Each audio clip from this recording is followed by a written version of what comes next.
If you are 5 years away from retirement, these are the 5 most important things you need to have in place before you step out that retirement door. If you're 5 years away from retirement, I think the number one thing you need to do is get a plan. Now, I'm cheating. I read all kinds of articles on financial planning every single day. I read the Wall Street Journal, I read Kiplinger, I read Forbes, I read everything that pops up on the internet. That sounds interesting, from GoBankRates.com and the Motley Fool and everything. And it's amazing. 5 years away from retirement, have $500,000, have $2 million. Every single article starts with, number one, most important thing to do is get a plan. Do you have a plan?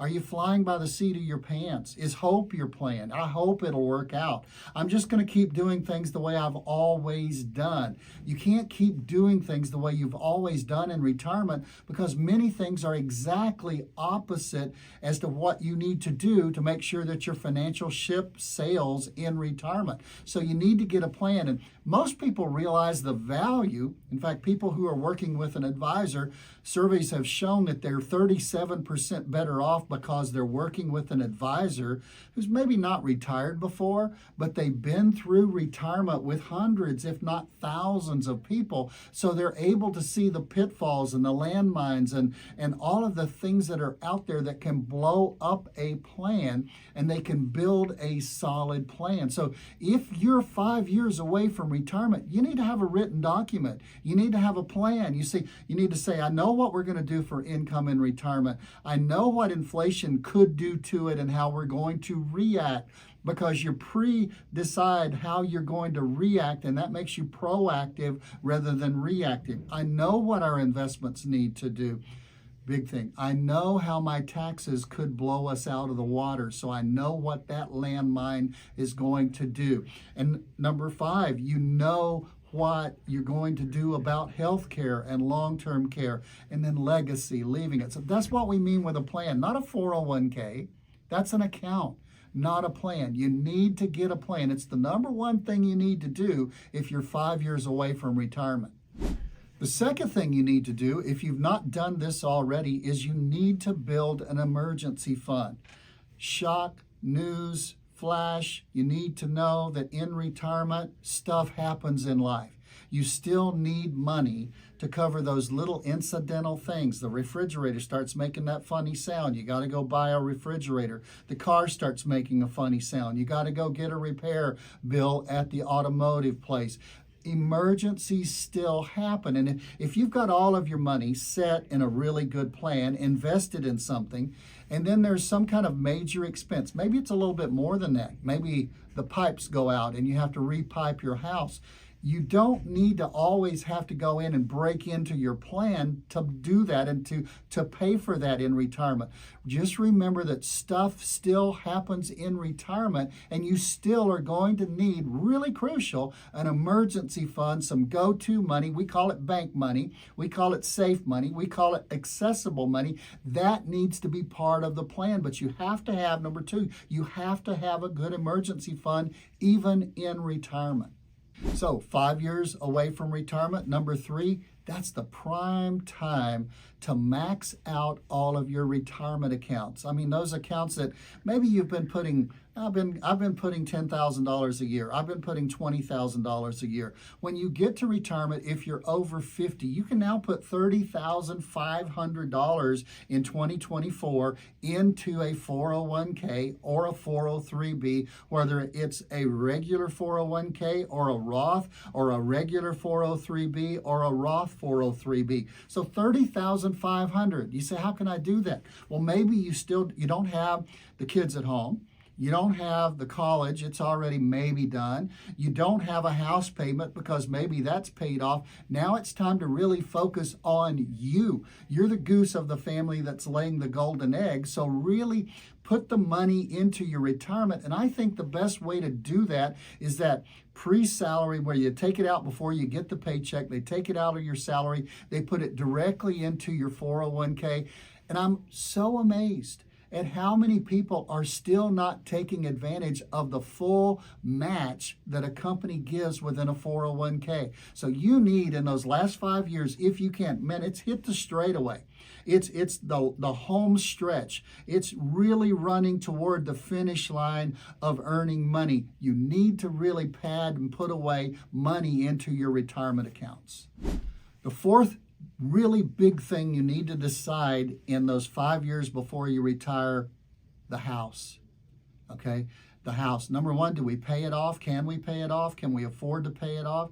I've actually had some people recently who've come into my office and they've had to refinance their house on a 30-year note at 67 years of age.